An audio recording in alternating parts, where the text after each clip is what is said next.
Hello there. Welcome to Just the Dis. We'll talk about Blu-rays here. My name's Brian.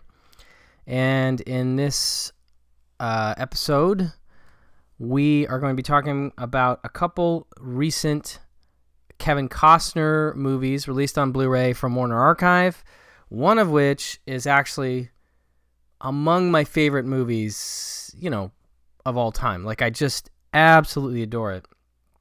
And I'll start with that one. And that movie is called Fandango. And this film is from 1985. It's relatively early for Costner, but a virtuoso performance. He plays Gardner in the film. And the setting is basically, it's 1971 Texas. I forget which university that these gentlemen attend, but basically you have a group of guys that live in this house together. I don't think they're officially a fraternity, but they call themselves the Groovers. And so 71, it is still, the U.S. is still in the thick of the Vietnam War, and Judd Nelson's character there has been part of the ROTC, and that's how he went to school. Anyway, they're graduating, and one of the friends of theirs, played by Sam Robards, that's him, is going to get married, and they're very excited, and they're celebrating graduation and his upcoming nuptials, and he comes in and says, "I called off the wedding." And then he pulls out a letter from the draft board that says, he has to report. And Costner pulls out the same letter, and they decide to take a road trip. And it looks like, the plan is that they will, at least a couple of them, the Costner character, Gardner, and the Sam Robards character are going to maybe try and dodge the draft, because they've said they want to go down and dig up Dom. This is a friend of theirs, and they decide that this is their new mission. And Dom is in Mexico. That's where he's buried. And so they take Judd Nelson's car, and they're road tripping down to Mexico. And it's just a really cool, funny, heartfelt road movie. And the camaraderie between the guys is really funny. They definitely antagonize each other a lot, especially Costner and Judd Nelson. And yeah, it's just one of those movies that you watch it, and it's just so, I don't know, there's just something delightful about the way the Costner character, like, you can see, like, his charisma, his star power. It's just remarkable in the film. If you didn't know who he was, and you saw this film in 1985, you would immediately, be drawn to him, because he's the kind of guy that can convince you to drive 400 miles down to Mexico on a road trip on a whim, and it seems fine, But he's very funny in this, and the way that he antagonizes Judd Nelson. There's this particular bit about Judd Nelson being a weenie, and things are a victory for weenie kind and stuff like that. So yeah, it's just this sort of late coming of age sort of road movie, and then there's a little turn with regards to the marriage thing, and that ends the film in a really beautiful way. And yeah, I just absolutely love this movie. I remember I'd never heard of it. It's written and directed by Kevin Reynolds, produced by Amblin Entertainment, music by Alan Silvestri, so great pedigree there. Some Back to the Future connections, etc. And Kevin Reynolds would go on to do things like Waterworld, among others. I think he did the Robin Hood Costner film, so he became a much bigger success, or more high-profile director. But this is, I want to say it's, if not his first movie, it's really early. It might be his debut. But it's really great. And I hadn't heard of it until when I was in college. I found a list of films that Quentin Tarantino said were his favorite films at the time, and this was 1996 or 7. So in the wake of Pulp Fiction. And, it was a great list. It had things like, things that I know that I believe he still likes a lot, like Rio Bravo and Blowout, De Palma's Blowout.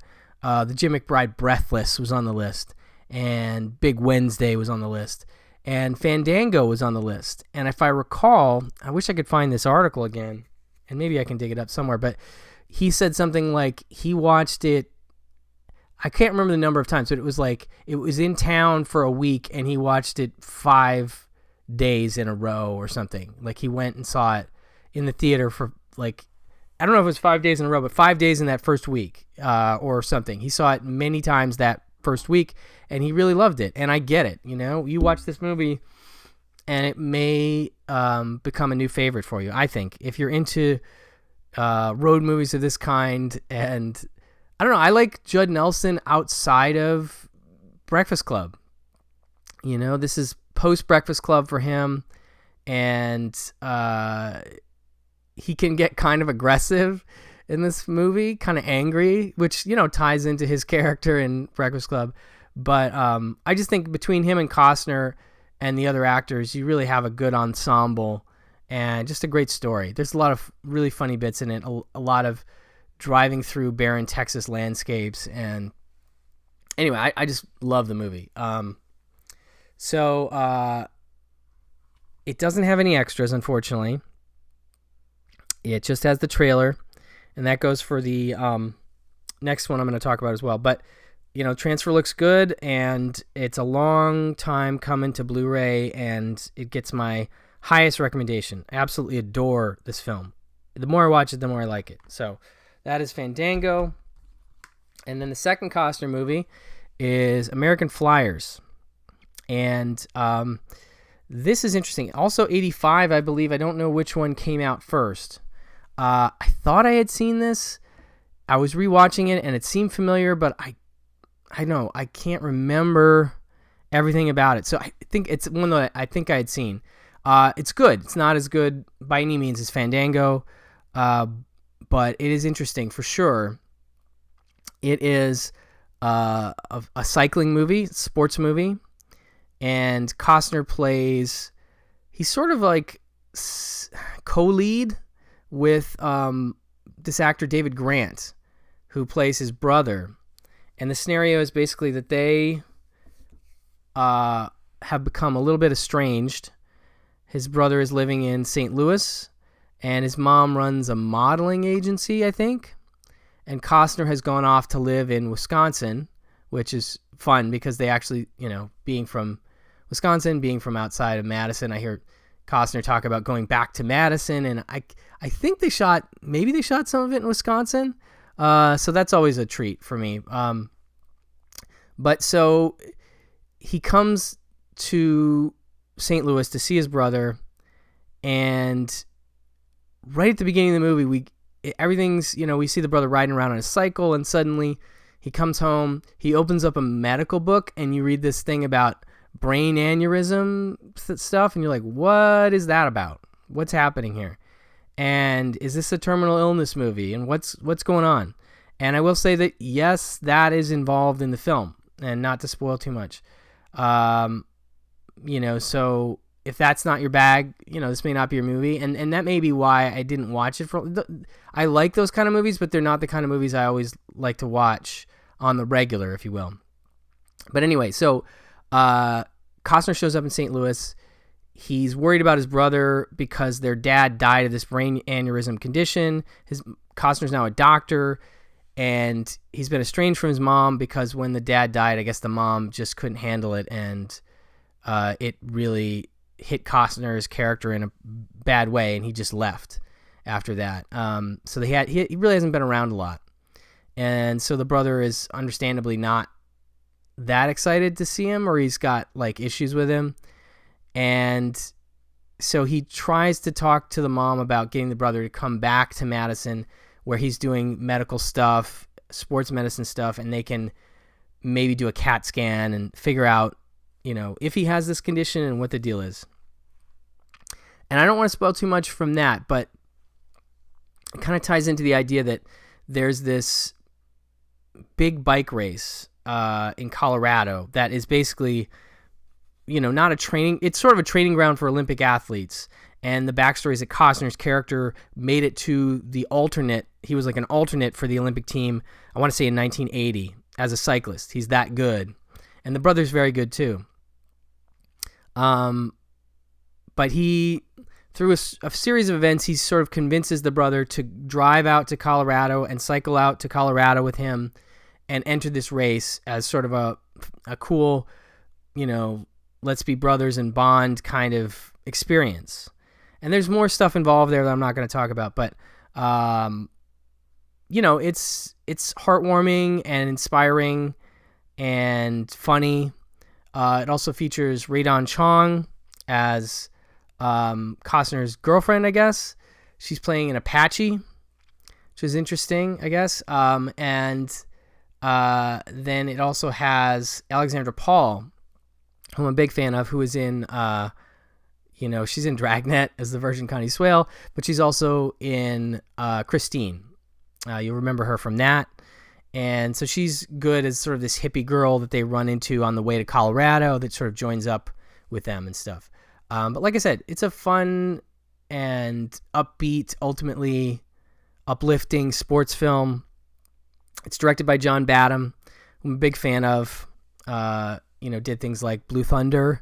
And now I'm not. I hate that I do this. I know John Badham, and then of course I don't pull up his IMDb before just to refresh. But so the things I remember are like The Hard Way and like Nick of Time and stuff like that. But he's done a ton of stuff that I like, that I know you guys in the comments will call out that I'm not remembering in this particular moment. But I'm a big fan of his. And it's written by Steve Tessich, who, if you know Breaking Away, which is also one of my favorite movies, truly fantastic, and a movie that I really hope gets another Blu-ray release. I have the Twilight Time Blu-ray, but it's now out of print and very expensive. It is a Fox movie, but another great movie about cycling.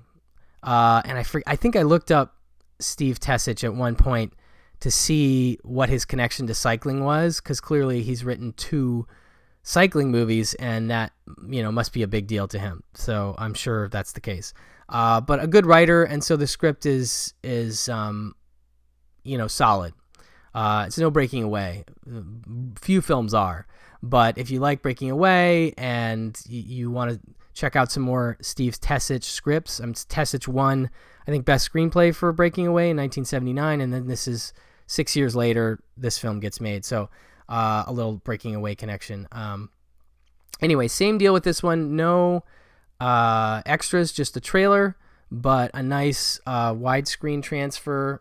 This is a 240-1 transfer. Fandango's 185, and it looks great. I should mention that I've never had an issue with a Warner Archive transfer. The Warner Brothers motion picture imaging group that they use to do the restorations, or just the transfers. I'm not saying these are restorations, but they just take good care of their elements, and they make sure that these Blu-rays look very good. So despite not having extras, the transfers are top notch. So if that's important to you, these discs never disappoint. I've never had an issue, and I've only been impressed. It's almost like I take it for granted at this point. So I need to keep mentioning it, because if you haven't gotten into Warner Archive movies, you need to know that that's a big selling point for them, is that their transfers look great all the time. Never not good. So anyway, couple Costners.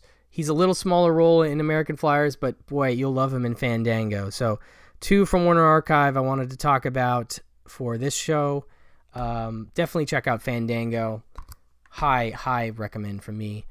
Thank you so much for watching and or listening. And I'll talk to you soon. Bye-bye.